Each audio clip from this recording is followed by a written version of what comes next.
Hello. Hi, and welcome to another episode of Pilothouse Confessions. We're like, we do them annually. We do them once a year. Try to keep up. So we're not so good with the social media stuff. It's a lot. It's a lot of work. So if we start sweating really bad, she made me turn the air conditioning off, and it's going to get really hot. You're welcome. So, okay, well, we're here to talk about... We've been living on... Well, okay, here's the story. We lived on the boat. We came back to Cocoa Beach. The kids started school, and... That was back in August. That was in August. And we said we would give them the school year to find out if that's what they wanted to do. And honestly, the kids have never been happier. Much to Mike's chagrin. I wouldn't say that. I would say that. I wouldn't. They had great times on Bacaruda. Yeah, I wouldn't say they've never been happier. They had a great time while we were gone. So for the couple of years that we were gone, and but now they like being back in school. Surprisingly, I think sports was a big part of it. Huge for the boys, yeah, and the girls. Yeah, So they're playing a lot of different sports, and they didn't do that for 2 years. So especially the boys, they're going into high school and having 2 years or 3 years off of sports really kind of affected their abilities. Yeah. Well, and I would also say friends is a huge factor. Like friends, being on a boat, you're always looking for a kid boat, but our kids, we have this wonderful neighborhood and community, and they have a lot of freedom here at home. They can jump on a bike and be gone for the day. So that's that factors in, I think, a lot to their want to be here and be home. So anyway, long story short, they want to stay on land. We've done an awful lot to the boat while we had her, before we even put her in the water, and we talked a lot about it, and it's kind of I feel like it's kind of a waste to just let her sit in our backyard, and there's no time to use her. With the kids, there's sports every night, there's sports every weekend, sometimes all weekend. Yeah. They even practice through the summer. They practice through spring break. So there's just, we could get out for a long weekend here and there, but it's just not enough. And, so we've decided that... We've made the devastating choice. Yeah, so we're going to... It's really been a difficult choice for us. It's really hard. Because we thought we would have this boat forever, but we've decided to... Yeah, so we have to sell. We're going to sell Bacaruda. We did. We thought this was... the forever boat. About 12 years ago, we bought a house on the water because we wanted a trawler. We wanted a trawler someday, pretty much this boat. And we wanted to go back and forth to Maine and down to the Keys and just do that East Coast trip, every summer. And, we're able to accelerate the plans quite a bit. Our plan was like retirement. So we're able to accelerate it. So we thought, this was going to be a boat we'd keep forever. We didn't know where it was going to take us. We figured maybe we would stay living on it, but it kind of would depend on the kids. But anyway, it doesn't really. We have 10 more years of school, so by the time we are able to move back on the boat and use her like we would want to, I'd have to upgrade all the systems again anyway. So, and we all know how expensive that endeavor is. And, pretty much right now, this boat is, so it's a 40-year-old hull, but I can't think of anything on this boat that's not new.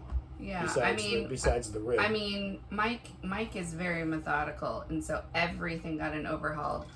There was nothing that wasn't touched, from the plumbing to the electrical to, we added solar, all the electronics. I even cleaned and painted the bilges. The anchor chain, the anchor, the water maker, the list is It's pretty enormous. It's literally everything on the boat. I mean, down to most of the breakers. Yeah. So, the only thing we didn't really get to was some of the cosmetic stuff. We did a lot of cosmetic stuff. Yeah. But, the teak is beautiful. But there's areas over 40 years that pieces, areas leak. And, and there's a stain here and there. And that, I see it every time I walk by it. And it drives me crazy. But it just haven't had the time to, sand it down and refinish it. But that's about the only thing. Yeah, but that's just boat. That's just regular boat work, yeah. But yeah, so she's ready for a new family she's or literally she's literally ready. All you need is a weather window, to go. That's it. And we spent 2 months with our friends in the Bahamas, and the only time we turned on the generator was to run the water maker, and that's only because we forgot to hook it up to the batteries. It's literally Offgrid Living. It would. The batteries will run the water maker. I just didn't jump it over to the right breaker, but or I didn't ask the guys who installed them all to do that. But that's the only time we ran the generator. Well, and the question we get a lot is, oh my gosh, it must cost a fortune. That fuel must cost a fortune. But okay, so we have. I'm gonna say it in my terms, and then he can correct me. Okay, so we have 850 gallons. 840 gallons of diesel that we can carry on board. Mm-hmm. I think we've only filled her up and topped her off a handful of times in the time that we've had her. Like twice. Well, when we first bought her, we topped her off, and then before we left, we did the whole Keys, and we did the whole Bahamas, and then we came back, and we still had about a quarter of a tank, and we topped her off. Yeah. I think we filled her up in the Keys before we came back. So we get 2 miles per gallon. So we have a 1,600 mile range.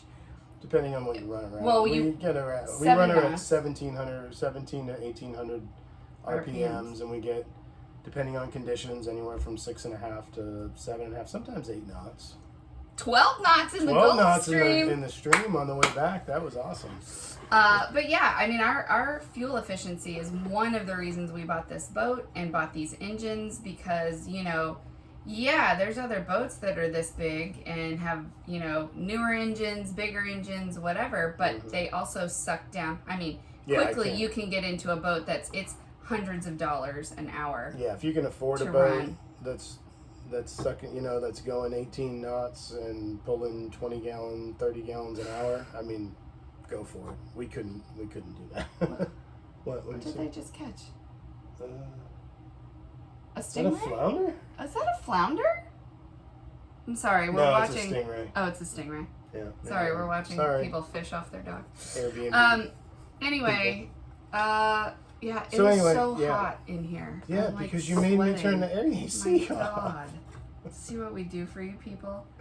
But, anyway. Because it's loud. It would have been blowing on the camera, and that, we just can't have that. Can't have that. Can't have that. So anyway, we just loaded a video a couple minutes ago, maybe 20 minutes ago, with full boat tour. We've never done that before, so it's been on our list for 3 years. 3 years to do a boat tour. Oops. But there's 6 of us living aboard, Yeah. and we often had guests, and the boat was never really in a condition that I would say, let's do a boat tour. 6 people on a boat. It's a lot of stuff. Yeah, there was a lot of stuff. Anyway, so you can take a tour now, look at how we were living. Share it with your friends. Anybody looking to live seriously off-grid living. I mean, yeah, really, you don't. But we have solar. Unless you want air conditioner, there's really no need to run the generator at all. Although the generator works beautifully and will run all 3 air conditioners at once. But still, you can live off-grid with a generator. Well, you can. That's true. But I'm saying the just solar. Straight up battery, quiet. You don't even. We have 1,200 amps of lithium and 1,855 watts of solar, and the batteries would get down to when we're out at anchor. And remember, we're running griddles and convection ovens and computers, batteries and ice makers and 6 everything. Computers and and phones and charging all that crap. We would get. I think the lowest I ever saw the batteries get to was 60%. Yeah, but that was overnight, right? Overnight, yeah. So we would, throughout the evening or whatever, and that's again running the TVs, and that's when we're cooking dinner and all that stuff. And then the next morning they're at maybe at 65%, and then by 1 o'clock it's back to 100. Yeah. And they're just, it's amazing. We make our own water, really great decision, which is really cool. I didn't understand that before moving on a boat. We make our own water from seawater. We have new water maker. New water maker. Yeah, and 40 gallons an hour fills up the tanks. In the other thing you have to worry about on a boat is going to the bathroom and how to handle that. So. And we have 3 systems, and they're all brand new. Everything's brand new. The holding tank, all the plumbing. Which is what you worry about on a boat. The smell and all that stuff. Everything on our boat is brand new. Yeah. So. And we have the Pure Sand EX. So I have the heads configured so you can go to the holding tank, or you can go to the Pure Sand, which is legal to dump anywhere except really the Keys and I think the Chesapeake Bay, but ICW. The ICW. So if you're at anchor, you don't want to pull into a marina to dump your poo. Tank. You don't have to. So you just use the Pure Sand. And then when you're in the Bahamas, you can go, or offshore 3 miles, you go directly overboard. So the other head is plumbed. Now that might be gross to people that aren't boat people, but boat people, you know where it's at. It's fine. It's fine. Totally fine. Anyway. Yeah. So always talking about poop on a boat. I know. Anyway. But yeah, everything. So if you know anybody that's looking for a boat, she's sitting in our backyard, and she's ready to go. Just take her to the Bahamas. I will miss her. And the other thing, I've got a lot of questions about, where is she? Where's the slip? And is the slip transferable and all this stuff? Well, it's in our backyard. And if somebody were to buy her, there's no rush in getting her out. But, if you wanted to stay long term, we're not getting another boat anytime soon.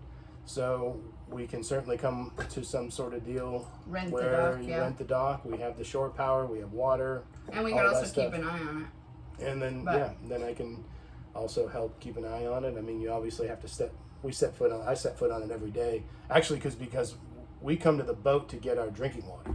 Because our water filter on the boat is better than the water filter we have in the house. And I don't want to go spend that kind of money to put one in the house and when I have one in the backyard. So every day we come out with a 2-gallon jug every day from the AccuView water filter on the boat and truck it into the house. So I will miss that. But yeah.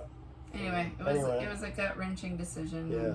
But the adventure's not over because, although we might not be on a boat, we don't have time to go to the Bahamas because, you need 3-4 weeks. But I think maybe there's an RV in the near future or something. We can still do some adventures. Gotta do something. I can't just sit here in this house and twiddle my thumbs for the next 10 years. So we will find something to do. Okay. Right? Yeah, sure. No? Yeah, of course. Yeah, okay. That's what we're doing. Anyway, cheers to you guys. We'll keep you updated. Cheers from the Pilot House. Cheers.